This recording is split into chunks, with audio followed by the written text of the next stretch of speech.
One of the questions I get most often when it comes to herbalism has to do with the hunger for more knowledge. And that question is, what are the herb books that you recommend the most? And that's a really hard question to answer because I have so many herbalism books, but there are only a few that I use quite often, mostly on a weekly to monthly basis when I'm putting together protocols or studying herbs a little bit more, because I am always a student. I am not just a teacher, but I'm always a student and always learning new things. And so today I'm going to go over about 10 or so books with you that I use consistently, if not daily, if not weekly, then definitely monthly or bi-monthly. So we're going to go through them today. All the information will be linked in the description below, so you can find these books very easily. If you haven't subscribed yet, please hit that subscribe button and the notification bell, and we're going to get started. So I apologize if you hear chickens in the background, but the only time I can get videos done is when my toddler is sleeping. So I'm outside today with the chickens, and it's a beautiful fall day. It's absolutely gorgeous out here. So I just wanted to get some good vitamin D and sit out here with you guys. But okay, let's get started with the books, because that's why you're here, right? The first book is a shameless plug for my book, The Homesteader's Herbal Companion. And I wrote this book a couple of years ago when I first got started into herbalism. A lot of people asked me to write a book, and it has so much information in it. It's not just, it's definitely not an herb book that teaches you all about herbs individually, though it does do that. But it is an herbalism book. It goes through herbs, some of my favorite herbs from back then. It teaches you what to do with those herbs, how to make medicinal syrups, how to make tinctures, the proper dosage. It has a lot of soap recipes. It basically is a book for the homesteader, teaching you how do you utilize herbs on your homestead, how do you make lotions and salves and tinctures and syrups, and even just candy with herbs. So it goes through a lot of those recipes. It also goes through herbalism for your livestock, touches on chickens and cows and goats and a lot of different things. Now, I do wish I could rewrite this book. I've learned so much more in my herbalism journey since writing this book, but it is a fantastic place to start if you are just getting into herbalism. So definitely get this one. I'm gonna kind of go in the order of the books that I use the most. So I shamelessly plugged my book, but now I'm gonna go through the books that I use on a regular basis. And the first book is a no-brainer. It's Medical Herbalism, The Science and Practice of Herbal Medicine by David Hoffman.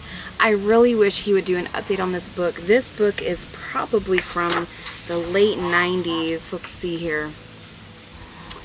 Yeah, it was updated in 2003. They haven't done another update, but it is an incredible book, and it goes through the chemistry and the science of herbalism, not just herbalism, but the way that your body works, and it's just an incredible resource. It also goes through, see, all my notes are falling out.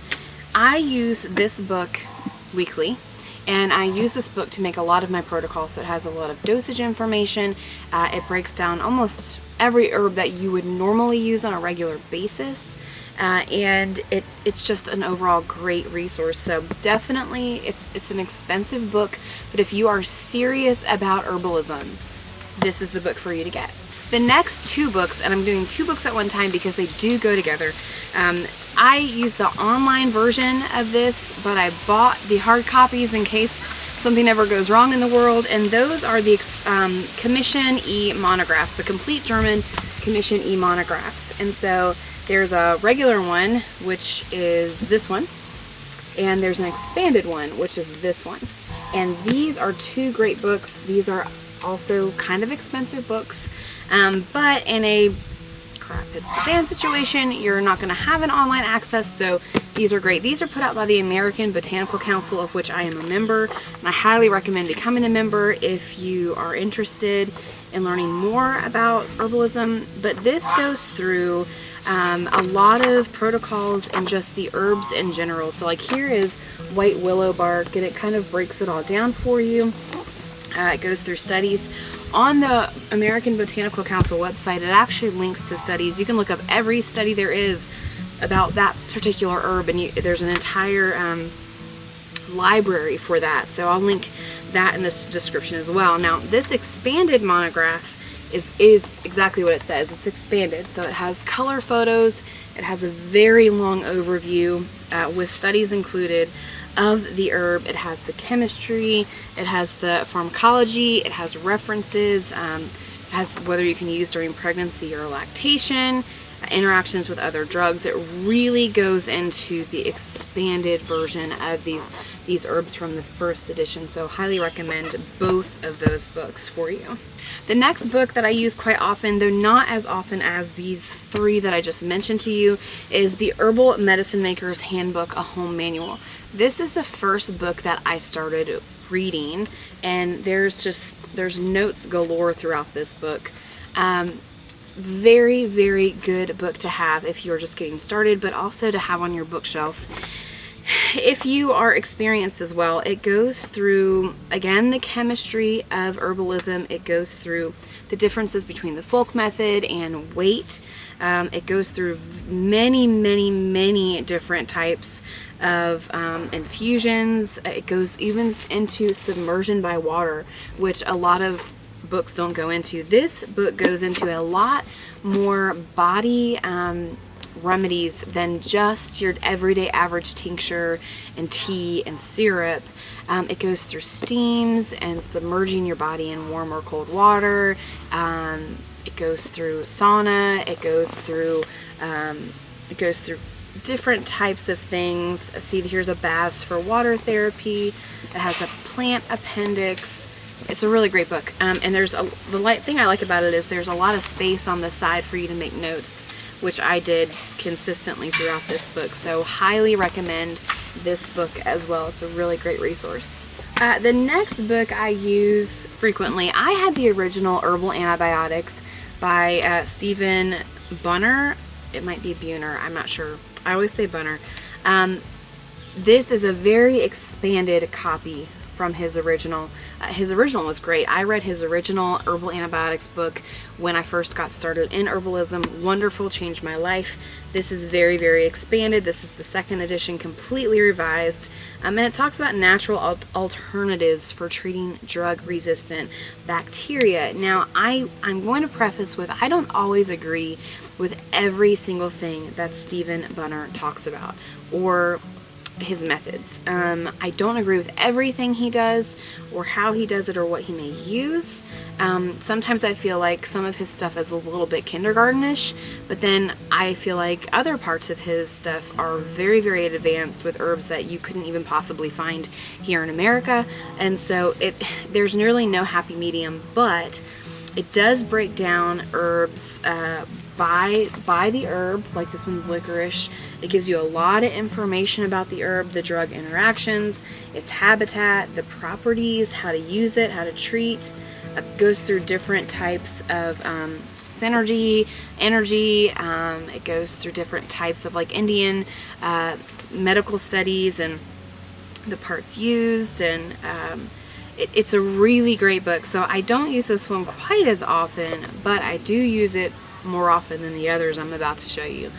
So this one is another great option for your herbal apothecary book. The next book I use is by my very good friend Daryl Patton. This is the Mountain Medicine book, The Herbal Remedies of Tommy Bass. Tommy Bass was an incredible folk herbalist throughout the Appalachian Mountains and beyond.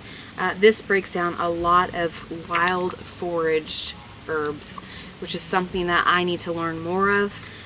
It also talks about how, like here, a man with diarrhea and Parkinson's disease, a nerve tonic, a diabetic lady from Ohio. It goes through personal testimonies of Tommy Bass and people that he treated and how he treated them. This is a fabulous book by Daryl Patton. Word is he's going to be expanding it. Daryl did actually expand on Tommy Bass's information. He was an apprentice of Tommy. Incredible man, full of knowledge. This is a great book. Should definitely be on your bookshelf. Every herbalist should have a book like the Falcon guidebook. This is Medicinal Plants of North America. They do make books specifically to your region. I have a East Coast book, and it goes through basically wild foraging of different herbs that are here, wild herbs, lichens, different things. And it walks through and it talks about what it does and how it works.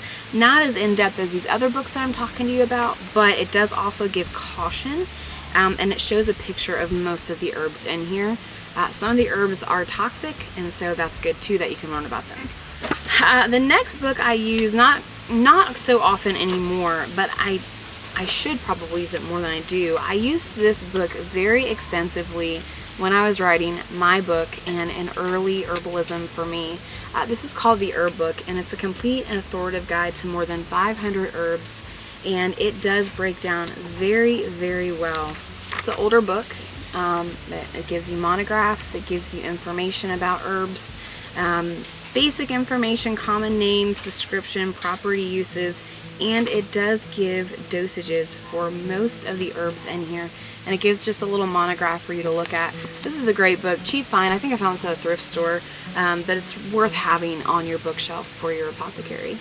And last but not least, I don't use these as often, not because I don't find them beneficial, but because I haven't had time to really dive into them.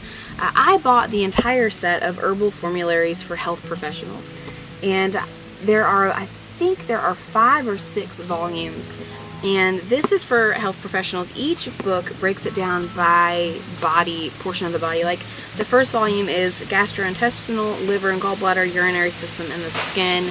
The most recent one, I believe, was for respiratory.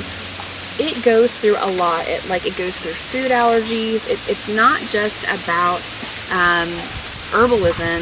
It's about how the body is working. It goes through, this particular one goes through parasites and various different things. And so these books are literally for the herbal health professional, and it goes through various different herbs for various different parts of the body. Here's creating herbal formulas for dermatologic conditions, and it lists each section. So it goes through pore wound healing, skin allergies, neurodermatitis, childhood skin eruptions, fungal infections, warts, acne. Great set of books to have on hand. Not a cheap set of books, but if you're serious, really serious about diving into herbalism, especially from a clinical standpoint, these books are a must-have on your bookshelf. I'm just being transparent and honest. I have not had time to go through every single one of these books. I am slowly making my way through them as I need them. Specifically, right now we're going with respiratory and cold and flu season, so I'm going through that for now for a lot of the people that I've been helping. But these books are really important to have if you are taking herbalism seriously or studying towards your clinical herbalism certificate. Highly recommend these books. You'll find it under this title. You'll find it in the description below. It's a Chelsea Green publishing set, worth every single penny that you're going to spend on it. So these are the top books that I use on a regular basis, or that I'm currently getting into to use on a regular basis. It's not necessarily an overwhelming set of books, but you don't need 1,000 herbalism books in order to learn herbalism well. You just need the right herbalism books to learn it efficiently and effectively. The thing about herbalism is that there are a lot of different opinions coming from all different locations in this world of herbalism as we navigate it, especially in the 21st century, especially in post-pandemic era. And it's really important to make sure you're getting solid information and education from teachers that have been there, that are currently working herbalism and working the system, and authors that know what they're talking about. I can't tell you how many authors or just online influencers I've seen, a dime a dozen, these people charging you money for basic herbal information, like just teaching you how to make elderberry syrup. Y'all, that is on my YouTube channel. That's basic stuff that people need to know. And if you are truly taking herbalism seriously and you want to know evidence-based herbalism, these are the books I highly recommend you start with. I also have a course and an online membership that you can join. Please don't feel obligated. I know I don't have to convince you of that, but we do talk about a lot more of this information that we're constantly learning on a regular basis. and I'm there in the comments chatting with you, and that's something I can't do here on YouTube very effectively because I have thousands of comments all the time. So check out the Homestead Herbalist membership and the Homestead Herbalist virus course. All of that information is also in the description of this video, and we walk through scientific, evidence-based information. Now, not everything is evidence-based because not everything has been studied, but we talk on that as well, how we can figure out if something really does work and if there's some truth in that in the studies that we're doing, or even our own mini studies that we try to do. I think it's really important to learn how to do that as you dive into herbalism, whether it's just for your family, yourself, or as a clinical herbalist. Alright guys, don't forget to subscribe and hit that notification bell, and until next time, happy herbing, happy homesteading, and I'll see you soon.